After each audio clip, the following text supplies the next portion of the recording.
todo. Você faz ideia que eu passei a noite chorando, pedindo a Deus, me ajuda, me diz a verdade.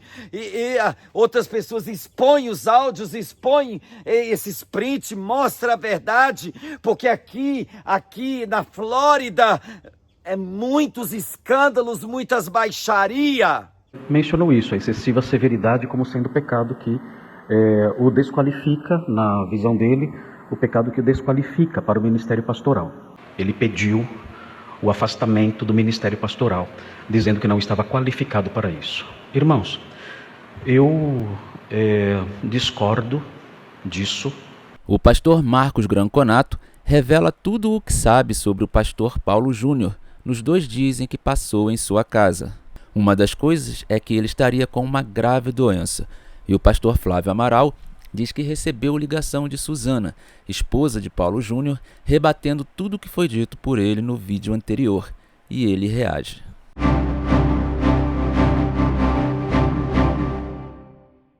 Pessoal, o caso do pastor Paulo Júnior tem trazido ainda desdobramentos. Tem surgido aí pessoas, amigos do pastor, trazendo novas informações, e também ex-membros da Igreja Aliança do Calvário trazendo outras informações. Bom, eu vou mostrar aqui o vídeo do pastor Flávio Amaral, em que ele fala sobre o que a Suzana, esposa do pastor Paulo Júnior, lhe disse ao telefone. E também o pastor Marcos Granconato, que é amigo de Paulo Júnior, revela o que ele sabe sobre o Paulo Júnior nos 2 dias em que passaram juntos em sua residência. E depois eu vou fazer um breve comentário sobre esses 2 vídeos, tá ok? Vamos lá. Você faz ideia que eu passei a noite chorando, pedindo a Deus, me ajuda, me diz a verdade. Outras pessoas expõem os áudios, expõem esses prints, mostra a verdade, porque aqui na Flórida, muitos escândalos, muitas baixaria.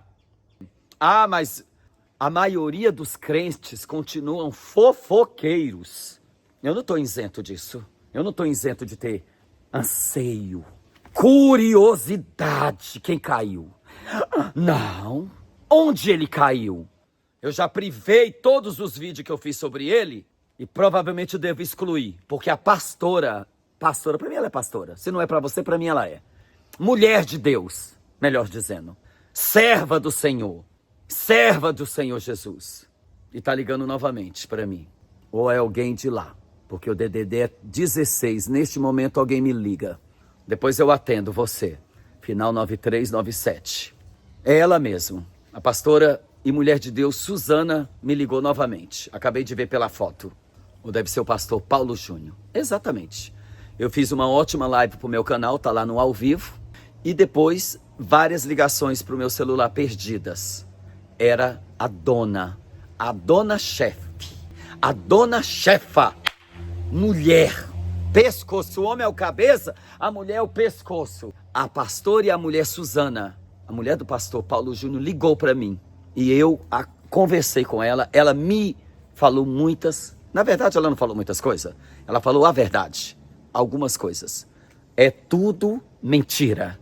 Eu estou aqui com meu marido, não estou corrida, não estou fora do Brasil, não estou nada, estou com ele, estou feliz com ele. Meu marido está aqui sofrendo muito, chorando muito, e é tudo mentira. Tudo mentira o quê? Eu te digo, eu recebi áudios, prints, conversas de pessoas malvadas,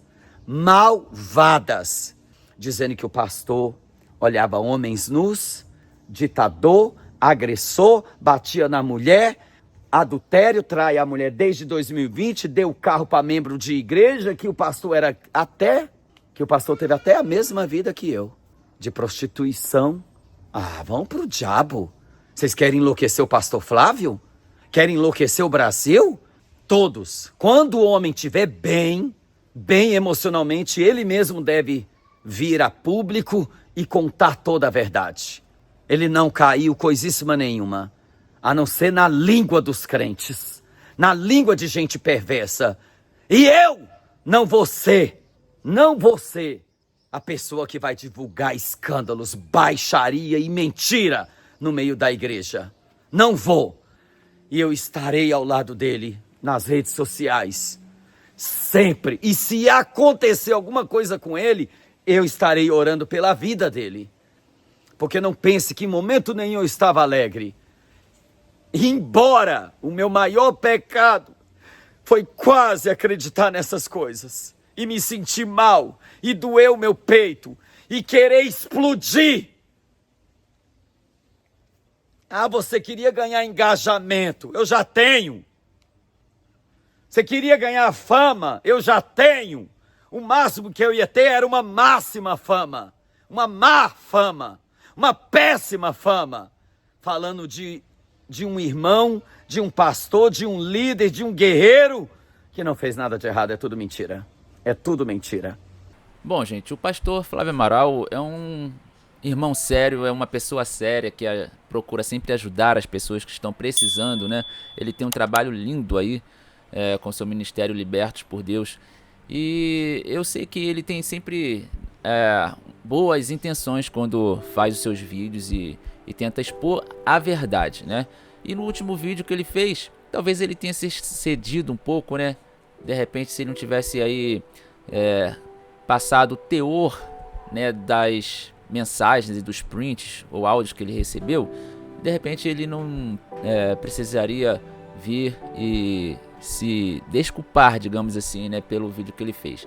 Mas também uma coisa que eu gostaria de pontuar é o seguinte: independente do que a esposa do Paulo Júnior falou para ele, uma coisa não bate, pelo menos na minha opinião, que é a desproporcionalidade entre o que a igreja fez, a atitude que a igreja tomou com relação ao Paulo Júnior e sobre o que o Paulo Júnior fez.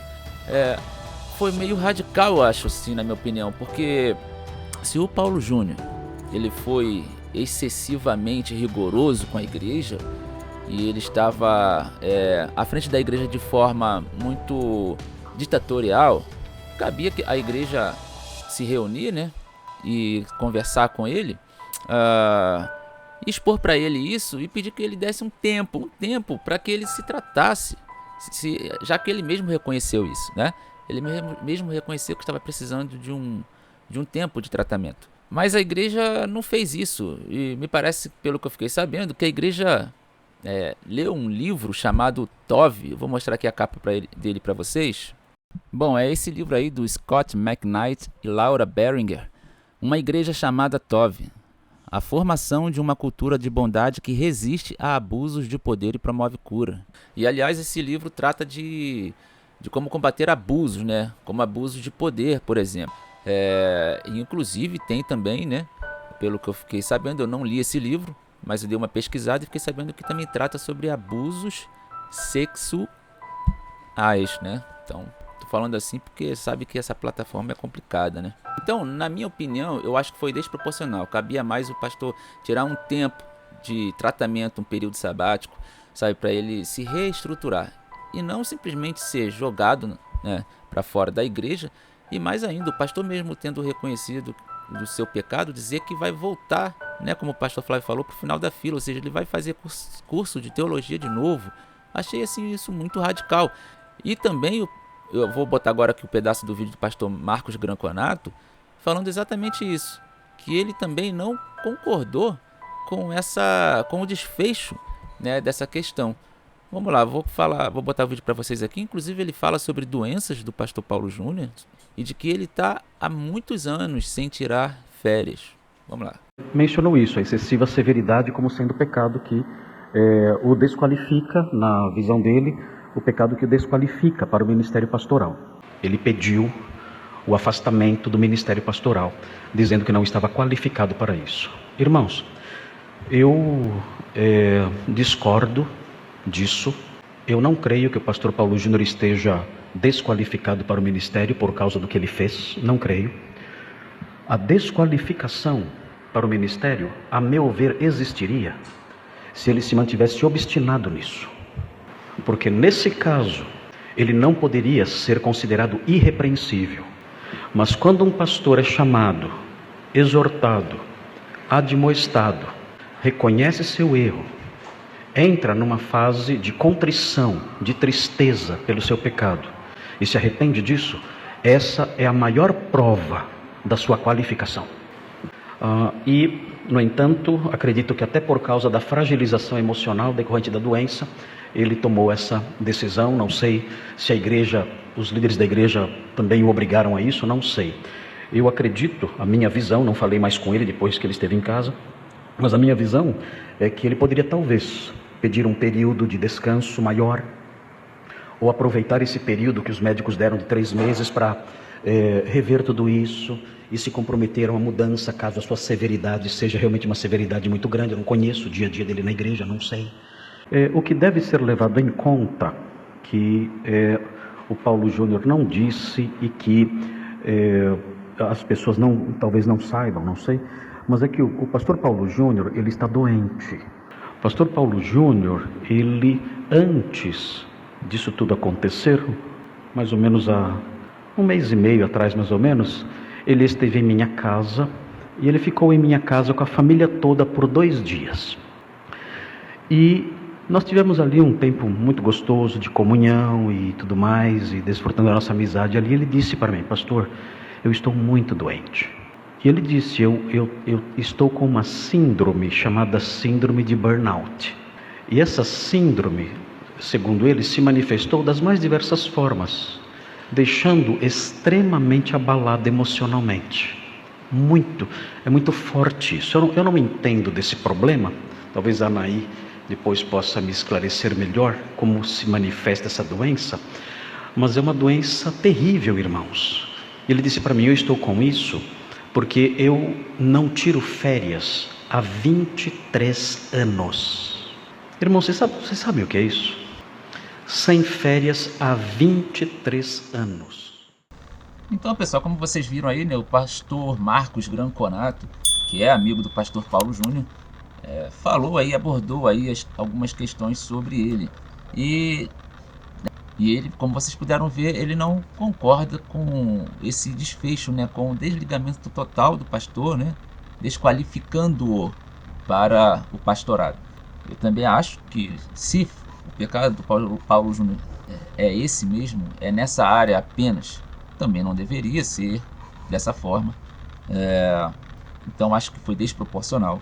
Só que o estranho é que, assim, os líderes da igreja Aliança do Calvário, os representantes, não vêm a público falar nada, né? Eles não esclarecem. Então eles dão margens para que as pessoas fiquem tentando interpretar, aí burburinho aqui, outro ali. Sempre tem pessoas também que se aproveitam da situação, isso é verdade, né? Pessoas aí que acabam inventando coisas, mas se eles fossem mais transparentes, talvez isso fosse reduzido ou minimizado. E o fato do pastor estar aí com uma doença chamada burnout, gente, né, estando há 23 anos sem férias, isso também traz isso me traz algumas coisas, sabe? Algumas informações indiretas, digamos assim.